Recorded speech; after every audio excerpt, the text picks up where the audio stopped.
onwe ndị na-enekwasị gị anya, onwe ndị nwere okwukwe na olileanya n'ebe ị nọ, onwe ndị bụ gị ka ha na-echekwube na site na gị nwa na Chineke ga-agbanwe ọnọdụ ha. Onwe ndị ezinụlọ gị maalụ na ịpụrụ ọrụ oyibo, ụfọdụ ikekwa ịnọ abroad, ịnọ outside Nigeria, ikekwa ịnọ within Nigeria, ikekwa ịnọ somewhere na-eme business, ikekwa ịnọ somewhere na-alụ ọrụ. There are people ma they know na ịnọ agba mbọ and na ha na-enekwasị gị anya. Unfortunately, ha mara what you are passing through. Ha mara that ị na-enwegolu challenges nke onwe gị. Now, kedu ihe ga-abụzi olileanya ndị na-enekwasị gị anya ma ọ bụ na gị nwa ka nọkwa na-patch net, that is na-emend your net? Kedu ihe ga-abụzi olileanya ndị a na-eche na with you that na ha enwerozi financial issues, n'ihe ọbụla gbasara ego, n'ihe ọbụla gbasara ọbụrụ mkpa ego ga-egbo na ebe ị na ya na ha enwerozi problem? Kedu ihe ga-abụzi olileanya ndị a ma ọ bụ na gị nwa na onwe gị a na-enekwasị anya na-achọkwa ebe ị ga-ebite ego wee tinye na business? The other time ka m gwa gị maka ndị na-eje ebite ego etinye na business. Mmadụ ga-ebite ego tinye na business wee mechakwa chọkwa ebe ọ ga-ebite ego wee kwụkwa ego nke ahụ o bitere ebite. You don't understand what I'm saying. Asị m, mmadụ je ebite ego tinye na business mechakwa chọọ ebe ọ ga-ebite ego wee kwụwa nke ahụ o bitere ebite, because ihe na-agbari ego ka na-agbari ego. Asị nke nnọọ taa na ọnwa ọfụ, happy new moon to anyị niile ndị ghọtara ihe a na-eme. Ọnwa ọfụ apụtago. This is the first day of the new moon, and according to the word of God that says on the first day of the new moon every closed door shall open.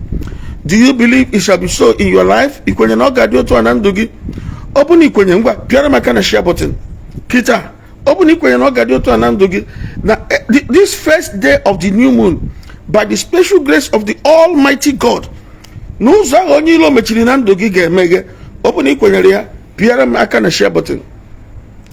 Gee ntị, ọkwa ife onye mechiri ụzọ ya na mmụọ, onye mechiri ụzọ ya na mmụọ nwere ike na-agba mbọ na-agbasi mbọ ike mana nwere ihe ọ ga na-agbata. And that is why ji gwa gị ihe ngwa gị the other time, I think the last new moon, ekwuru m ya n'ebe a sị na ọtụtụ ndị mmadụ ma ihe ha na-eme, mana ihe na-eme ha bụ ihe ha na-amarọ.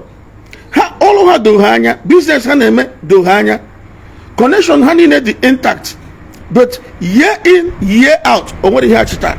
Ngwa onye dị otu a chọrọ m bottle anointing oil debe n'akụkụ gị now, because God is going to break that yoke in your life now. Rev Ephraim Ononye, and I'm ekwu ọnụ nkịtị ihe nna alụ bụ for result, and ama m na m ga-enwekwa result n'isi mmadụ taa. Ipigoro maka na share button, gwapịara maka na share button, pịa ka na share button maka na bụrụ sọ ike ọ dị mkpa. Gịnị ka m na-ekwu? Now you know what you are doing. You are professional. You are a professional in your field. That's your field of endeavor. Igbo a professional. Ihe na-eme doge anya. Akwa ihe na-akwụ ya ọfụma. And the most positive iji eziokwu aga na your business. Yet, mgbe 2026, 25 ka ọ na-agwụ, imagine na ihe mere achieve na 2025. 2025 a na-enekwa gị anya, na-enekwa anya ọgbada upon the fact na mgbe a na-abanye 2025 na cross, if I na cross overnight, that is the 31st December of 2024, you were praying, you were receiving prophecies. The prophet was giving you prophecy. Man of God, he may receive. I claim it. Amen. I receive. At the end of the day, look at the day, look at the year going off. Okwa 2025 na goes if I work it, the less than 6 weeks. In fact, we have less than 6 weeks to go. Izuki see out of 2025. When I jump mad hijacker because cho oil opening the information on time. Only open a cho anointing oil the benako here. Because this new moon is going to be different. And I believe you will be liberated. This is not the issue of you sow seed, you pay tithe, you pay for consultation. I don't believe in it. I don't believe in it. I don't believe that if you don't sow seed, God will not answer your prayers. I don't believe in it. I don't believe that unless you pay tithe, if you don't pay tithe, things will be tight in your life. Oh, kundi wayo. I don't also believe you to consult a man of God. About consultation fee or one or two things before he consult the man of God. I don't believe in it. I don't believe in it. Stop that movement in front of this light. So what am I saying now? Just get this oil, because that yoke must be broken and he liberated. I have always told you, stop giving your hard-earned money to pastors and prophets. Even this year, there are so many of us received so many prophecies this year. This year, yet what did he change in Antoine? Then what is the essence of the prophecy?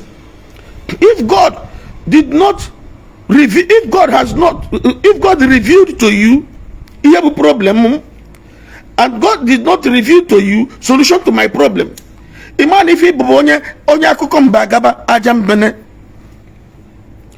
God has revealed to you my problems and the problems of my family,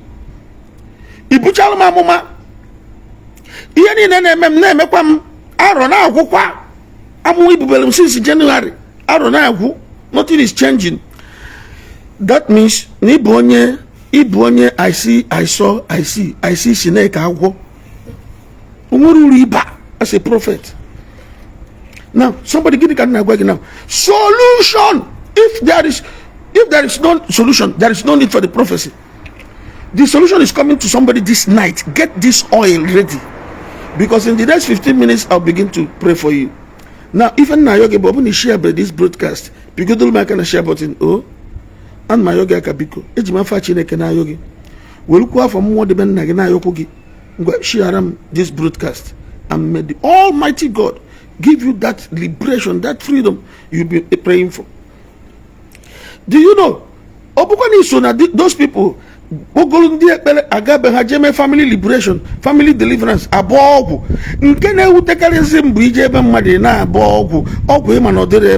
why are you deceiving these people? You don't have solution to their problems. I learned recently that a prophet, I got my mafia now, until Ochajue, demanded 1.3 million naira, go with the family liberation. Ego gini. Okunefu Kenya line. Okunefu Kaike generation ekuzi. Kedi na Nazareth have 1.3 million. What is the essence? Can you go go? Unu ni nesi unu bundi amuma na ndi ozi. Bundi ori na percent mmadu ego. Ina ego consultation. Ina ego seed sowing.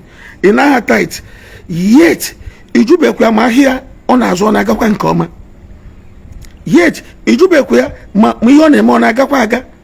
Yet ijube kwa ma business how far. Yet ijube kwa mikugu uno. Yet ijube kwa mu kwa ihe ageri.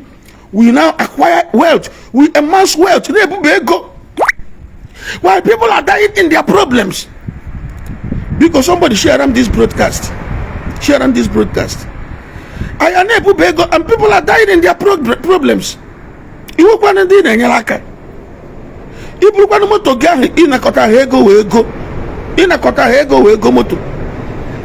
If you want to put a full member, you know, so come in and where. If I say, I go again, so negi you go motor. Sorry about that. Often have a problem I know. Because open can just name signal. Because just say hi, just say something. Come on, can he plays a school fees in any. Oh, but you not to cut the leg, you lose school. I'm afford. They can no longer they cannot afford the school fees because they place it on high. Money go hacking, that is witchcraft. Father Ibonya Musu, Reverend Father Ibonya Musu, Reverend Pastor Bishop Apostle Ibonya Musu. Nina Kotalundi Madego where school, Lucia school, Bruja school fees, they were quite bendia in Natalego where school Naga Kumugia. Koduko Kodra Buntina naturally my Zuku. Then Afurana prophecy I receive. Afurana prophecy I receive. Afurana prophecy Idaba anointing. The child back on young Lokai Yoso Toto. Ijubu Wagaju, Okwara Guna, Okwa 2025 Akupana. Of Ozizu Kone, less than 6 weeks. Can you achieve? Can you achieve? Now let us sit down and calculate. You spend to go now can the pastors, not the prophets. Let's sit down and calculate. You spend to go now can the Ezewani, not the Dibia. Now all of me now really. It's all you know. Ejelo golu mmiri oburu na mmiri ndị mmiri nye gidi die nye gị budi mmiri ndị mmiri obu na nwa ka ị na-achọ ejebe na mmiri ndị mmiri nye gị nwa ife nye gị bụ nwa mmiri. And unfortunately they don't even have anything to offer.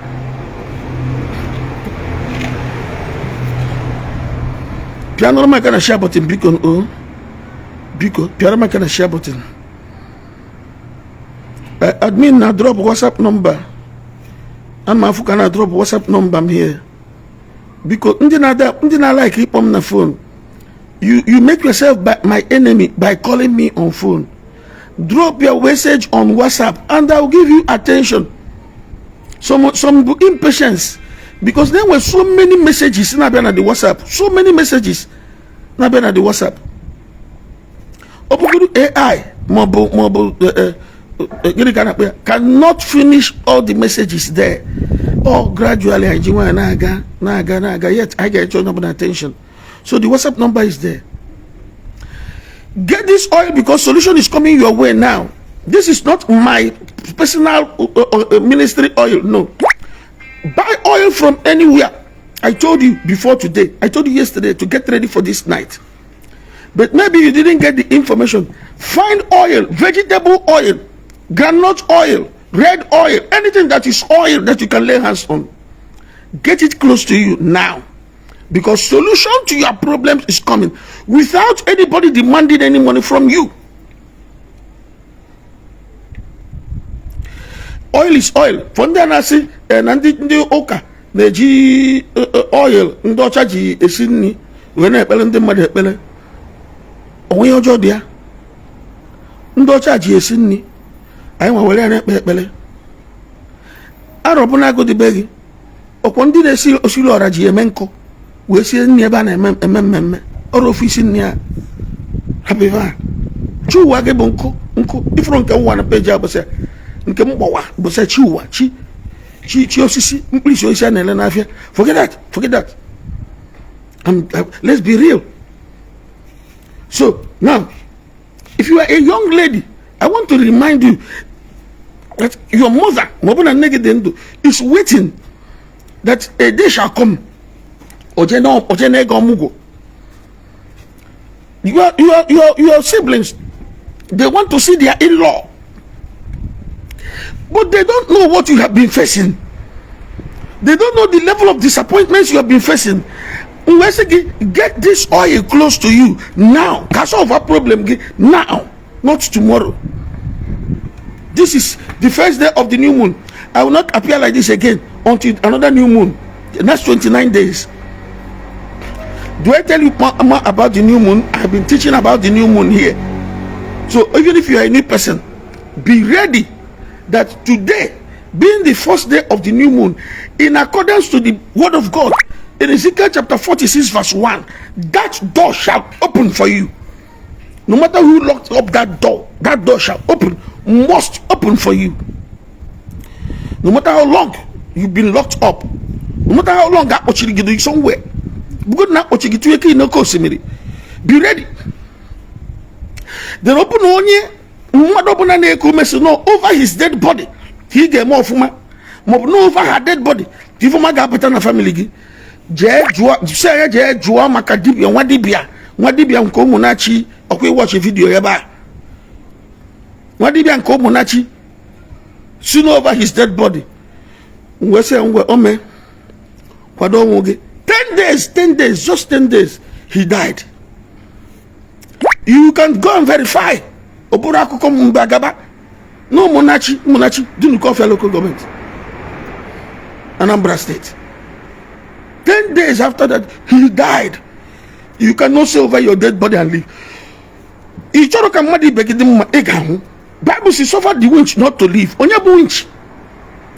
Who is that winch? Any man that doesn't want to see you succeed is a winch. If you go make a shepherding,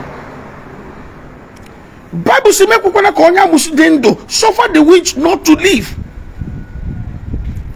Any man or woman that is working hard against your progress, that sambala, that to be in your life, now be just a kulota akwatuegi, onya kulota akwatueya, onya abu winch. That person they consider agent. The native doctor no munachi okwana na lolo mamia ono. Omuya muni anaso okwana chineke sim lolo mamia ono. Mamia brokwa the only widow na lolo ono. We have 3 widows for now. Mono ya ina meri. Owesi na ndoka amalo no bennia. Ohuaputa kwano. Na ndoka amalo no bennia. Owobrokwa no case. Mama Igbo onye church. Also na papia, no na papia dento na mami ama na church. No maka na papia ngo enwe freedom of worship oga. Omobala maka no obi. Sin over his dead body. Ka maru na here. Mami abili kama mami agebinu na uno ndi church over his dead body. Wow. Over your dead body? Ijukolese. Ijukolese gini ya na-ekwu. Ijukolese gini ya na-ekwu. Kiche no ndi no na ministry ka ha we kpata ego. 10 days later he died. Oyara isi awari afa aloria. And the building project has to continue. So any man that is coming to your life to say over his dead body, over her dead body, ki get more from onye sin over his dead body, over her dead body, ki ga no di. Onye sin over his dead body, over her dead body, ki ga muta nwa. Onye sin over his dead body, over her dead body, ki ga nwa ga bulu. Onye sin over his dead body, over her dead body, ki ga rutu na ebi ke no family gi gebi. Onye sin over his dead body, over her dead body, ko ga niru ga bata na esidu no gi. Mwe gbe gi no nya fa man so by 2026. I am not taking, no, there is no apologies. No apologies. Only for man by 2026. If you don't know, ask questions.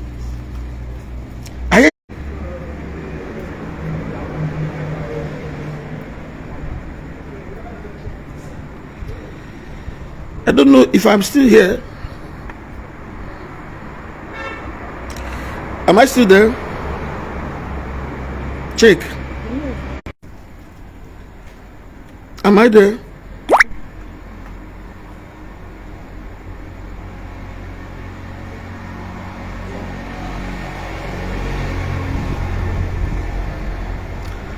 I don't know who is still seeing me. I don't know who is still watching me. I don't know who is still hearing me.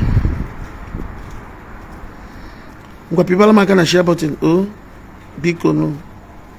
Biko ziano. Oh. Oziano nwanne mpialo ma kana share button. Oh, ana ma yokwa na gayo. Pizialo ma kana share button. Biko no. Oh. Okay, am I there? All right.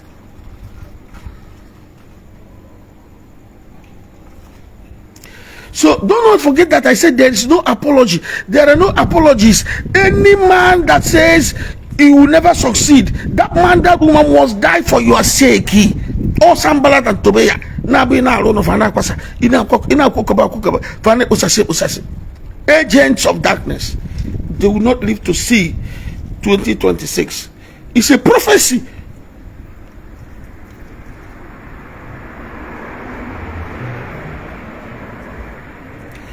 Now make sure you have oil by your side. Make sure you have oil by your side.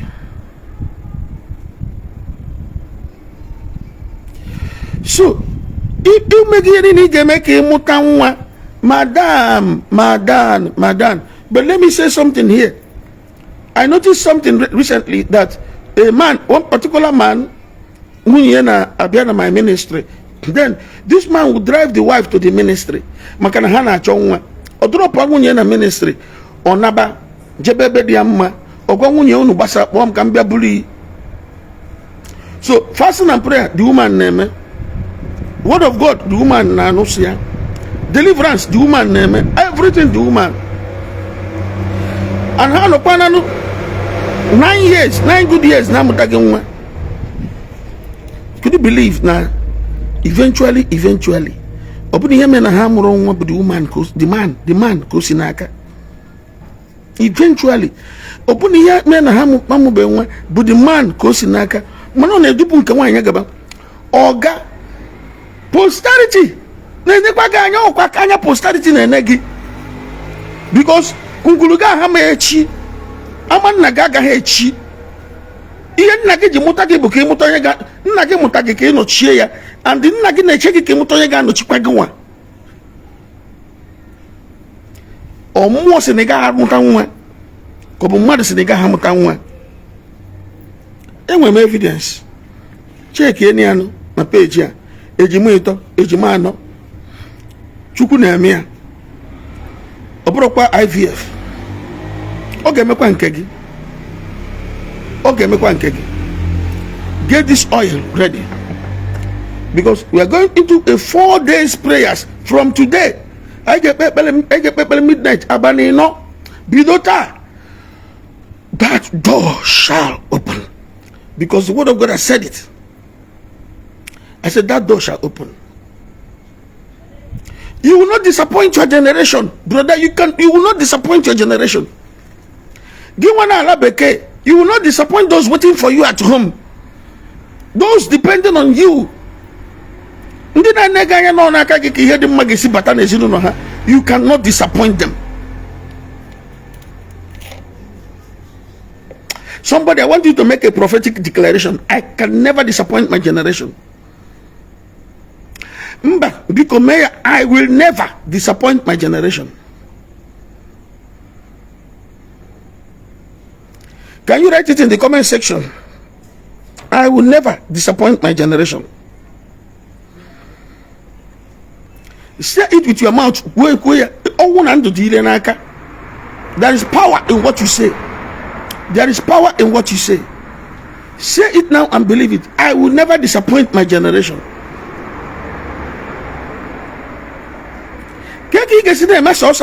Sister, me traditional marriage, he marry a shebi. Amaka me traditional marriage, he marry a shebi. Ngozi me traditional marriage, he marry a shebi. Cynthia me traditional marriage, he marry a shebi. Nkorika me traditional marriage, he marry a shebi. Abezana pati akwagi. Enwe a shebi nke pink. Enwe a shebi nke purple. Enwe akwa shebi nke black. Enwe a shebi sister. Ndị ọzọ mere gashibi ndị na-ele onugbu ha na ọ ga-abụ ndị ọzọ mere gashibi ndị na-ele onugbu ha. Get ready, your deliverance is here. Your liberation is here. This is the first day of the new moon.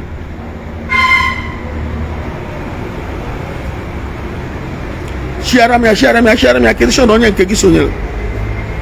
Share the broadcast Christian onye nke gị sonyere. Share the broadcast edition on your Share the broadcast edition on your person, your own person, personal person shall not be left out. There remain a comment section. I will never disappoint my generation. Somebody will ogu. Imano one na afrego ha jerini, mana ha na afrego ha jeja agwol mmadu ogu. Very wicked set of people. Now for go haji erini. Manahana eja gwalo mmadu nsi na aja. Did you watch the video of the woman Umu 5? Ebu with the logo na biye. Ogwa ebu with the na biye. Eji key 5 bachie ya. Umu woke 5 kan wanya amuru. Mana ogwa ebu with the na biye. Eji kwa key 5 bachie ya.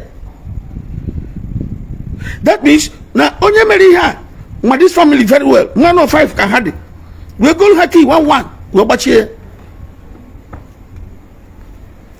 onye obosi na Amokoji n'ire if I'm correct na afọ village mkpọ ma no Amokoji n'ire njeri igbu arụsị njeri igbu ịkwatu arụsị dị n'ukwu ọjị onye obosi na watch video anụ kwuo na eziokwu ma kwuo na asị owekwe na n'ukwu ọjị na enwere hole dị n'ukwu ọjị hole ewere akwa white cover ya na-egbusara ya ife dị iche iche the family wee tikata na ha nakwa ha aga the village tikata na ha nakwa nobody is progressing our youth the youth kposalụ and among the youth ifichekwa ndị na-eme buga yet ọnọdụ ha dịrọ mma ha na-eme big boys ifichekwa ha na TikTok ificha ha na Instagram ificha ha na Facebook ha na-emebe yet ọnọdụ ha dịrọ mma they will still attack Christianity, they will still attack Jesus, they will still attack whosoever the preacher. Yet honor the hard room. If ever has yaputaula, email hebele. If we been there yaputula, email hebele. I will check what to Georgia.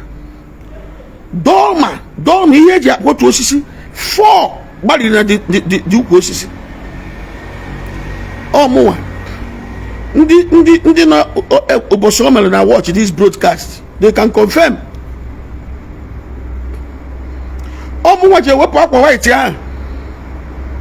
We manya kana that hole. We chiputa akwụkwọ. Roll. Pieces of paper. Roll. Wunye ni ukwu isi a. Nke ọbụla itope. Ọbụla afa a young man na the village. Nkobuni tope, obulukwa afa another young man na the village. Nkobuni tope, obulukwa afa another young man na the village. Otu akesi deka fu mokolobe na the village we wunye n'ukwu ọjị. No wonder nobody was progressing until that day. Jehovah will behold everybody ukwu. I kwala arụsị tupu naanị. Kwatuo di arụsị. There are other things amagaghị kwuzi ebe a. Piara makana share button, brother, sister. Piara makana share button, biko. Piara makana share button. Go to that village now. Amokoji, Nire village, no Bosi. Go to that village now. Go and ask questions.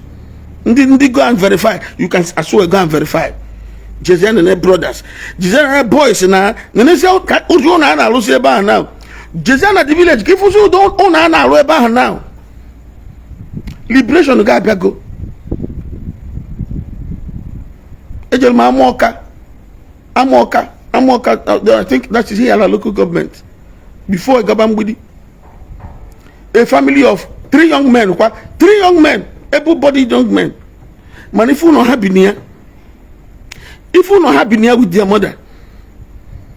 But after the liberation, Udiana chime and Dokikita. Mobuni debe golu moyo na kokogi. Udiana chime and Dokikita. Women at the family. Jesan and at the family now. The 3 of them, only na kuba mention kieba. So now we put that thing in them, but somebody somewhere will see rubbish in God liberated them as God will liberate you today. You will not disappoint your generation. Somebody is waiting for you. Some people are waiting for you. They believe no nakaki head magasi batana the family. But Hamaro, Nina Mendi, you are net. No one be na patch. One leak. For more on be na patch, one leak. More be na patch, one leak. Yet they have been waiting for you. Your liberation has come. You can say it again. I will never disappoint my generation. You can say it again. I will never disappoint my generation.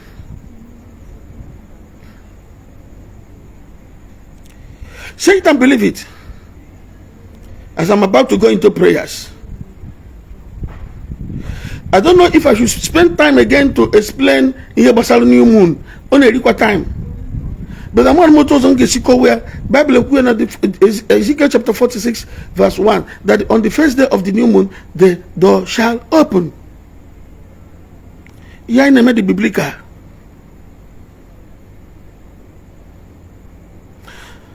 And that one can one up 13 times every year. On one that 12 times. If I want 12 moons, 12 new moons in a year. If I want 13 new moons in a year. And you have 29 days, every 28, 29 days, every 28, 29 days. Just like the menstrual cycle of a woman goes around every 28, 29 days. So why? Every 28, 29 days. New moon, every 28, 29 days. So it goes 13 times every year. Kind of one fool. I put go to Roman's calendar. Now see January, February, March. I put it on the Bible. God Roman's calendar. And the children of Israel marched around the city of Jericho 13 times before it collapsed. Though I'm buying a Sunday school, now I know 7 times. Kabalumbu Jericho Kiri or weather. No, I'm buying the Bible. I often a Chineke say, I don't know Abambudia, Buruburu, Abanesa. Now, Bani see, Kuno Gagea once every day. Listen again. The first 6 days, Uno Gagea once every day. But on the 7th day, Uno Gagea 7 times. So when you bring 6 plus the 7 times I got at the last day, about 13 times. Jehovah my own, man. Yeah, now the very deep, spiritually deep, and then me pay again certain things. You will never consult a prophet or a dibia or someone again in your life. Rather, you begin to solve your spiritual problems by yourself. Efforts neme na kuzulugi hendia buki we cannot solve your spiritual problems by yourself without anybody taking advantage of your ignorance to enrich himself. Nobody will take advantage of Nehemagi when we okaranya. May God bless you for being here.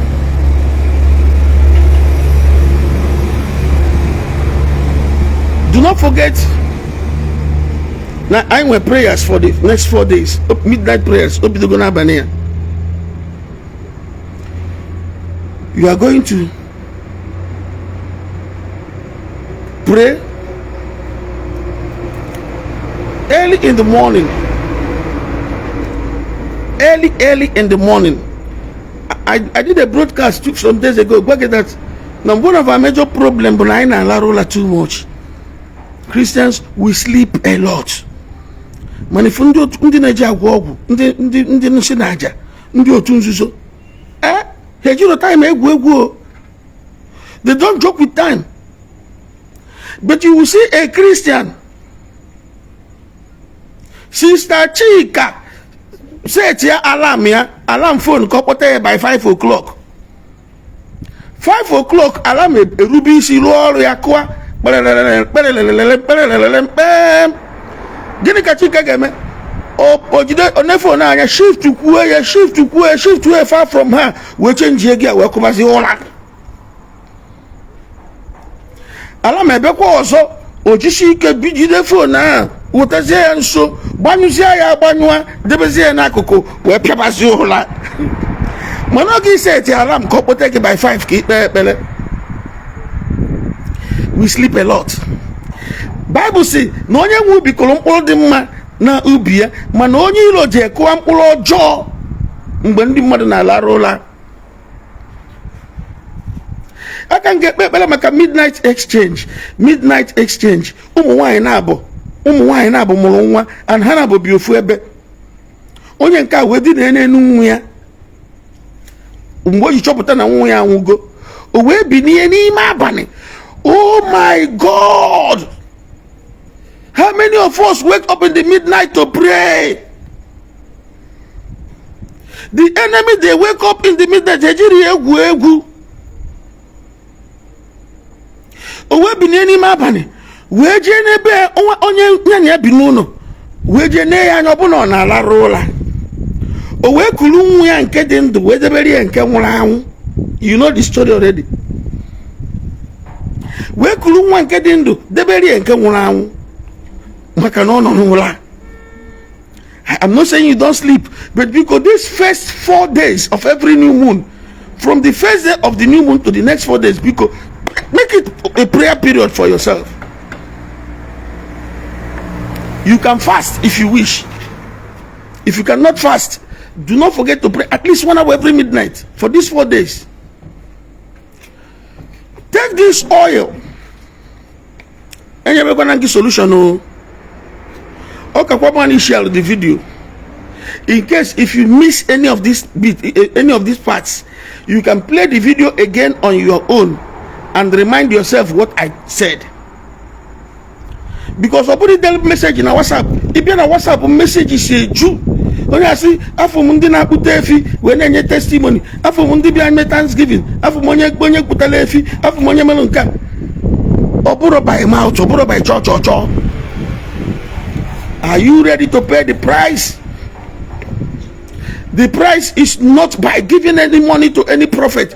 You don't have to give any money to any pastor for prayers. You don't have to give any money to any prophet for prayers. You don't have to pay for consultation before consulting a man of God. When Christ died on the cross, Bible says, the veil in between partition, even the clergy, even the priest in Ano, even the members and the laity, and we're cutting. You cannot access your priest. Mabuna, he went or something.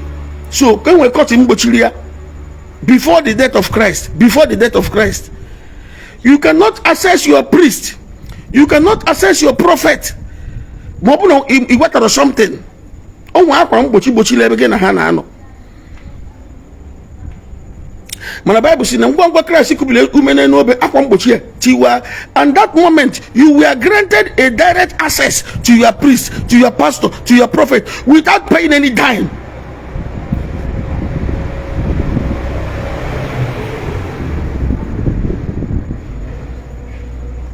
That time you were granted a direct access to your priest, to your pastor, to your prophet without consultation fees. So going back to pay consultation fees now is like telling us that the death of Christ on the cross is in vain.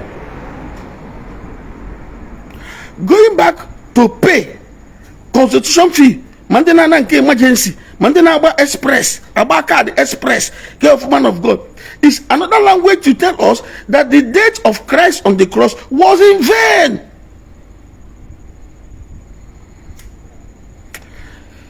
I wish the world will hear. How I wish the world will hear, because many have been deceived. Many have been deceived. May God have mercy on all of us. I hope you are sharing my broadcast. I'm about rounding off. Now when you wake up in the midnight for prayers, pick this oil, hear me.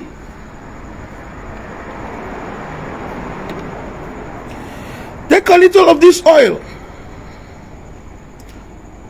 After you have read Isaiah chapter 10 verse 27. After you have read Isaiah chapter 10 verse 27, that says, on that day everybody shall be lifted off your shoulder and every yoke shall be destroyed by the anointing. I command every satanic yoke in my life to be broken today in the mighty name of Jesus. Every satanic yoke in my life today be broken in accordance to the word of God. Are you hearing me? Speak out. And I give you this assurance, you will never disappoint your generation. You will never disappoint them. Because of time, can direct for the midnight prayers. Now, if you would like to take your bet in the midnight, okay. The admin is giving me a sign, a time warning.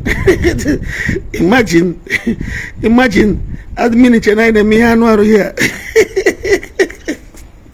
He said right now it's good now time I'm sign the signal the man fine. Obuniga asanwaru ni mabane. Take a pinch of salt and makuzie every new moon. Even jacuzzi every new moon bukandi awful wesonye. Kandi na mabu follow new moon prayer say ka ha we mari ya neme. Just take a pinch of salt, put it in the bucket of water, use it to bath.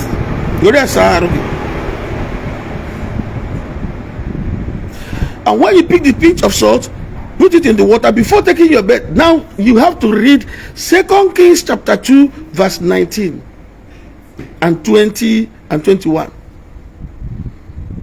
2 Kings chapter 2 from verse 19. It says, Ndi komoboda we say Elisha biko le no no do boda ide mma na anya ndi mmadu, like people na afu anyị na-eche na ihe na gala anya ofuma. Onodo ide mma no na anya ndi mmadu. But we know that all is not well with us. No matter how we package ourselves, no matter how we pretend, no matter how we form,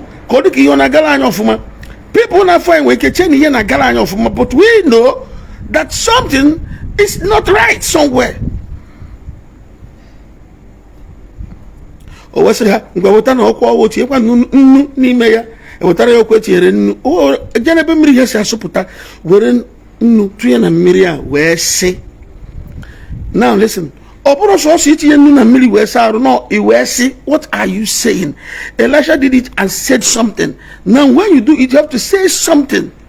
Elisha said, from now henceforth, na men was on the journey na hutabanandundia. Oh, Mobalana dear Quaki Kaka, or Gaya do so. Never. Now when you take your bed, speak prophetically. Give me a hin afunan to give Nadrogo Bimma. When you take your bed, buy in a sorrow, nekuya.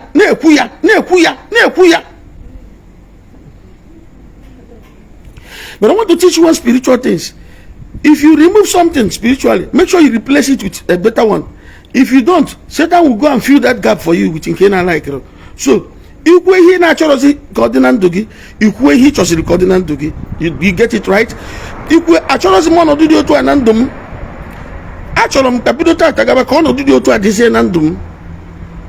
Get it right.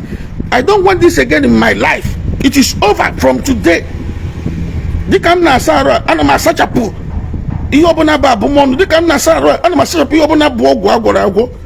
Now let the blessings of God come upon me. If you get now, speak. One more thing you do before taking your bed. Email to before 6 a.m. Email before 6 a.m. Open on email in midnight. For these 4 days. Now, ndị megoria since nji kuzibi ha gbasara new moon onwa ofu unu mazi testimonies na ada na ebe a and akoya their testimonies na abia okwo si study 54 years in olodi inunu kiya okwo no fu testimony na page 54 years since study 54 years ana abiari adi mmadu ito at the same time onye nka na America, onye nka na UK, onye because I don't know, I think it's Canada or somewhere. Make a choice. 54 years. You know, go there before. Oh, the way you go again, okay, testimony get loud. Do you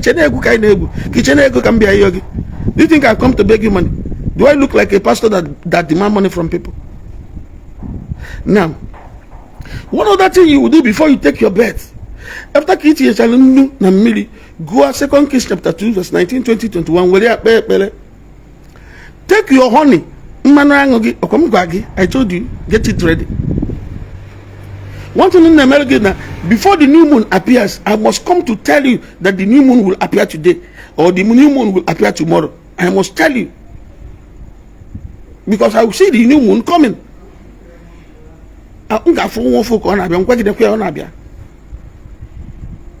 Man ụbọchị ngozi adịgo nso. Anyị da worship kwa new moon mana eji eme timing anyị. Your ancestors used ya. Used anyanwụ wee na-amụ ihe na-akụ. Okay. 1 Samuel chapter 14 verse 27. Take note. 1 Samuel chapter 14 verse 27. Now, Jonathan say, Bible say, Jonathan was not there when his father brought the oath. Now Jonathan anọghị mgbe nna ya butere iyi. Mana ọ bịazi fụ na o nwere ihe na-eme na family ya na ọ ghọtazi what is happening. O wee chọpụta na o nwere ihe butere mgbe ya nwa na-amarọ na iyi ya na-enye nsogbu. Bible say, o wee setịpụ mkpanaka ya tinye na afele mmanụ aṅụ. Were aka ya tinye n'ọnụ ya. And his countenance changed. Kedu otu countenance mmadụ si change? Ọ bụ na ị na-ene m anya n'iru kịta nkwue ife ọjọọ. Ọkwụfu ka iru m dị. Ngwa na-eme anya n'iru ka nkwue ife ọma. Countenance changed. Iji ruo ọchị, ọnụ ọchị wapụ ya n'ọnụ. Just because of the honey. Now, ikpe ịgụcha ya. First Samuel chapter, if I'm right, First Samuel chapter 14 verse 27 and 29, 27 and 29. Ịgụcha ya were ekpeche ekpere. Iwere honey gị lachaa ya. Mmanụ aṅụ ahụ ewe na-atọ gị n'ọnụ. Mgbe mmanụ aṅụ na-atọ gị n'ọnụ, iwe banyesi ya ekpere wee sabazi ya arụ. Ị na-ekpesi ekpere na-asa arụ. Ị na-ekpesi ekpere na-asa arụ. Ị na-ekpesi ekpere na-asa arụ. Ị ga-enwu kapụ. Ilu na business gị ilu na shop gị If that you don't need to go to pastors and prophets. You don't need to go to dibias and there's a wine. You don't need to visit any dibia more there's a wine. Okay, now you go to you go to now where will you see oil? No matter the oil on that day, Isaiah chapter 10 verse 27. Every burden shall be lifted off your shoulder, and every yoke from off your neck, and the yoke shall be destroyed because of the anointing. Begin to rub your forehead and speak. Oh, speak, and your freedom will come. Thank you for being part of this broadcast. I'll pray for you now. But first of all, make sure you've shared this broadcast. If you have not shared this broadcast, you are not doing yourself and myself any good. Please make sure you share this broadcast, and the Almighty God will bless you. Go and practice what I tell you. Do not forget the giving, the arm giving. Make sure nechi ni gada shemma di ihe up good 100 naira. Make sure na one nechi I gada shelele mad something up good 50 naira. Make sure na for 4 days, every morning for these 4 days, immediately after the new moon, on a sacrifice, no matter how little it is. So many of us it is because we don't know the power of sacrifice. Sacrifice pastor prophet or in area around you. If only 100 naira gabalulu in area around you, if only 200 naira ga make otebegu na main road. Ikekwe maro. The maro no only 500 naira ida share no tutu echi ga make o mebe ko onyi simbaka. Just ida share 500 naira. That is a sacrifice. Ime no tutu echi dash amad dash kwa mado no tutu second day, dash amad no tutu third day, dash amad no tutu fourth day, then you are done for the new moon. Then obuzani in a business. When I chop promotion na be na lolo. Ino na Nigeria. Good ni no na Nigeria. Choy no na Nigeria ge meregia. With a 5 naira. With a 10 naira. With a 20 naira. With a 50 naira. With a 100 naira. With a 200 naira. With a 500 naira. With a 1,000 naira. To an envelope. Even in a denomination I when go na Nigeria. To an envelope. You know, go to America. Choy no na Nigeria ge meregia. Si gabana any altar church obuna de gemma e makwa no bro altar ndi anwesere okogobi okona abuke no okpuru altar. Go and drop it there. Get an altar involved in your fight. You need to get an altar. You need to involve an altar. No, go in and eager for the result. Drop whatever now. Drop whatever now. I'm not saying bring to my church. If you want to bring to my church, bring to my church. If you don't want to bring to my church, take to any other church you want.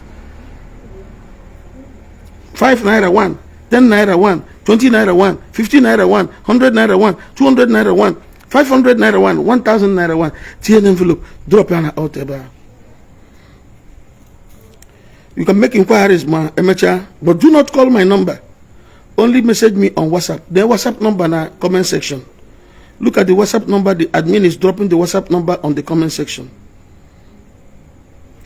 The miracle in Kenya, the miracle that took place in Kenya, which Matanyash is a Ndigbo na Ndigbo na query na hana verify the miracle testimony miracle Chineke me na Kenya. I have given them what they want to go and verify. I have given them enough time to go and verify. I will come back for a live broadcast. Can you offer ebe economy the bear? Okay, what are your findings? Chukwu golonya hoya kono gori hoya. Mother no kata onako. If you that young man, Matanyash, is Ndigbo na mpulumiri. Don't bother. Don't bother. Let me pray for somebody. Just take a little oil. Take a little oil. Anoint your forehead. Do it quick. Take a little oil, anoint your forehead. Take a little oil and anoint your forehead. Have you done that? Then allow me pray for you. In the mighty name of Jesus Christ, I speak to you that is watching me this moment. When I watch him live, when I watch him later.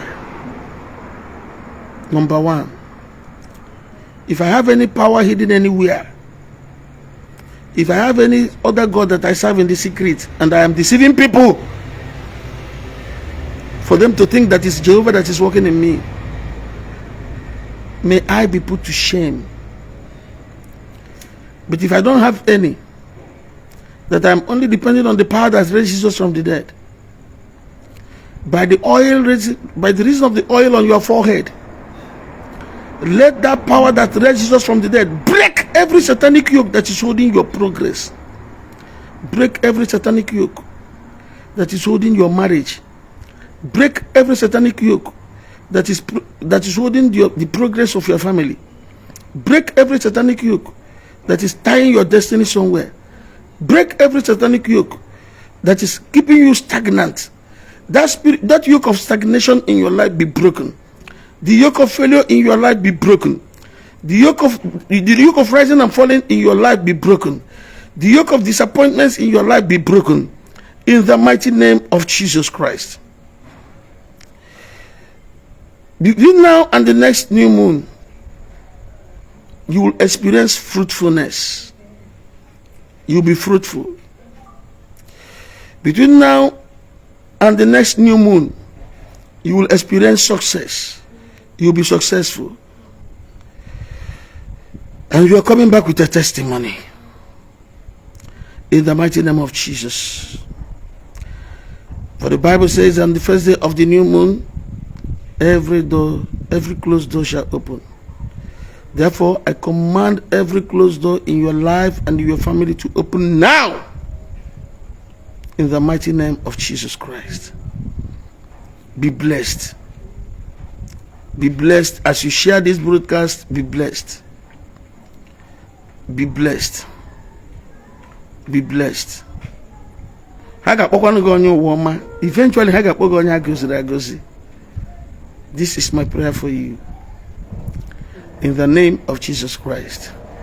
My WhatsApp number is there. You can write me. I'm going out of this broadcast now. You can write me after the broadcast. My WhatsApp number is there. You are blessed. You are uplifted today in the name of Jesus. My WhatsApp number is there. If you have not shared the broadcast, make sure you share the broadcast. I love you all. And I have to call it a day now. Bye for now.